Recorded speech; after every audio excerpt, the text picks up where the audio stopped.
গত অর্ধশতাব্দীর বেশি সময় ধরে পাকিস্তানের ক্ষমতা কাঠামোর শীর্ষে অবস্থানে আছে দেশটির সেনাবাহিনী। তাই পাকিস্তানের সেনাপ্রধান পদে যে ব্যক্তি থাকেন দেশের শাসনতান্ত্রিক সংস্কৃতি অনুসারে তিনি খুবই প্রভাবশালী হন। কিন্তু সাম্প্রতিককালে পাকিস্তানের বর্তমান সেনাপ্রধান বীর মার্শাল ওসিম মনির তার পূর্বসূরি সব সেনাপ্রধানের চেয়েও অনেক বেশি প্রভাবশালী ব্যক্তিতে পরিণত হয়েছেন। বিশেষ করে ভারত পাকিস্তানের সাম্প্রতিক সংঘাতে লড়াকু মনোভাব এবং সাহসিকতাপূর্ণ ভূমিকার জন্য পুরো জাতির কাছে বিশেষভাবে সম্মানিত ও প্রভাবশালী ব্যক্তি হিসেবে পরিগণিত হচ্ছেন ওসিম মনির। 1947 সালে ব্রিটিশ ঔপনিবেশিক শাসন থেকে স্বাধীনতা লাভের পর এই পর্যন্ত দুজন সেনাপ্রধান সামরিক বাহিনীর সর্বোচ্চ পদবি ফিল্ড মার্শাল অর্জন করেছেন, আইয়ুব খান এবং ওসিম মনির।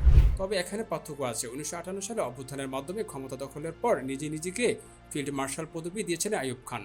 অন্যদিকে ওসিম মনিরকে এই পদবি প্রদান করেছে পাকিস্তানের গণতান্ত্রিক সরকার। জম্মু কাশ্মীরের পেহেলগামে সন্ত্রাসী হামলার প্রতিক্রিয়ায় গত মে মাসে পাকিস্তানের সামরিক অভিযান অপারেশন সিঁদুর পরিচালিত করে ভারত। সে অভিযানে জবাব দিতে পাল্টা অপারেশন বুনিয়াদ উল মারসুস পরিচালনা করে পাকিস্তান এবং তাতে নেতৃত্ব দেন সেনাপ্রধান ওসিম মনির।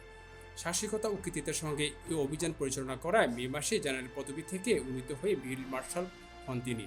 এখন পাকিস্তানে গুঞ্জন শুরু হয়েছে, বর্তমান প্রেসিডেন্ট আসিফ আলী জারদারিকে সরিয়ে দেশটির প্রেসিডেন্ট হতে চান ওসিম মনির। তার এই চাওয়া পূর্ণ হওয়া সময়ের ব্যাপার মাত্র।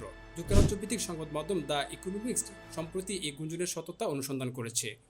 অনুসন্ধান খবরের অংশ হিসেবে পাকিস্তানের সামরিক ও বেসামরিক নেতৃত্বের সঙ্গে কথা বলেছে ইকোনমিস্ট। তবে উভয় নেতৃত্বেই গুঞ্জনের সত্যতা নেই বলে দাবি করেছে। পাকিস্তানের সেনাবাহিনী জনসংযোগ বিভাগ inter service public relations ISPR এর মহাপরিচালক লেফটেন্যান্ট জেনারেল আহমেদ শরীফ চৌধুরী এই অর্থহীন সাইপাস উল্লেখ করে দ্য ইকোনমিস্টকে বলেছেন, এসব আসলে অর্থহীন ও সাইপাস কথাবার্তা। সেনাপ্রধান দেশের প্রেসিডেন্ট হতে চান, এই তথ্যের কোনো সত্যতা নেই। ফিল্ড মার্শাল ওসিম মনির কখনো পাকিস্তানের প্রেসিডেন্ট হওয়ার ইচ্ছা প্রকাশ করেননি, ভবিষ্যতেও এমন কোনো পরিকল্পনা নেই। তবে পাকিস্তানের প্রেসিডেন্টের সঙ্গে সেনাপ্রধান এবং সেনাবাহিনীর একটি বিশেষ ওয়ার্কিং রিলেশনশিপ মেনে চলে। দেশের জাতীয় স্বার্থের জন্যই এটা মেনে চলা হয়। বর্তমান প্রেসিডেন্ট আসিফ আলী জারদারির সঙ্গেও আমরা তা মেনে চলছি, ইকোনমিস্টকে বলেন আইএসপিআর এর মহাপরিচালক। পাকিস্তানের কেন্দ্রীয় স্বরাষ্ট্রমন্ত্রী মহসিন লাকবি এই গুঞ্জনকে বিদ্বেষপূর্ণ প্রচারণা উল্লেখ করে বলেন, এমন কোনো সিদ্ধান্ত নেওয়া হয়নি এবং বর্তমান প্রেসিডেন্টকে অব্যাহতি দিয়ে আমরা সেনাপ্রধানকে দেশের নতুন প্রেসিডেন্ট করব, এই তথ্যের কোনো সত্যতা নেই।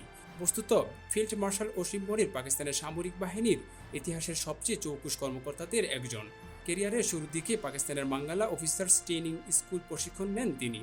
বিশেষ কৃতিত্ব দেখানোর জন্য সেখানেই সোর্ড অফ অনার পেয়েছিলেন তিনি। এটা প্রশিক্ষণার্থী পর্যায়ে একজন পাকিস্তানি সেনা কর্মকর্তার জন্য সর্বোচ্চ সম্মান। এছাড়া নিজের ক্যারিয়ারের একই সঙ্গে পাকিস্তানের কেন্দ্রীয় গোয়েন্দা সংস্থা আইএসআই এবং সামরিক বাহিনী গোয়েন্দা সংস্থা এমআই এর মহাপরিচালকও ছিলেন। 2022 সালে পাকিস্তানের সেনাপ্রধান হন ফিল্ড মার্শাল ওসিম মনির।